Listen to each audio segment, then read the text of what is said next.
మొన్న ఇరాన్ తమ భూభాగంలోకి వచ్చిన America flight F-15E strike eagle దాన్ని కూల్చేసింది.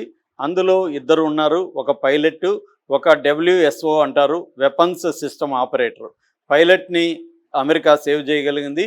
అయితే ఈ వెపన్స్ సిస్టమ్ ఆపరేటర్ మాత్రం మిస్ అయ్యాడు, సేవ్ చేయలేకపోయారు. ఇప్పుడు ఆ వెపన్స్ సిస్టమ్ ఆపరేటర్ని, అంటే ఫ్లైట్ క్రూ అని పిలుస్తారు, ఈ ఫ్లైట్ క్రూని అమెరికానే చంపేసింది, ట్రంప్ చంపించాడనే వార్త వైరల్ అవుతుంది. ఎందుకు చంపించుంటాడు అంటే, బందీగా ఉంటే రేపు బార్గెనింగ్ చేస్తారు కాబట్టి చంపేస్తే బెటరు అన్న ఆలోచన ట్రంప్ చేసినట్టుగా తెలుస్తుంది. మామూలుగా దీన్ని హన్నిబాల్ డాక్ట్రిన్ అని పిలుస్తారు. హన్నిబాల్ డాక్ట్రిన్ అనేది ఇజ్రాయెల్ 1986లో అమలు చేసింది.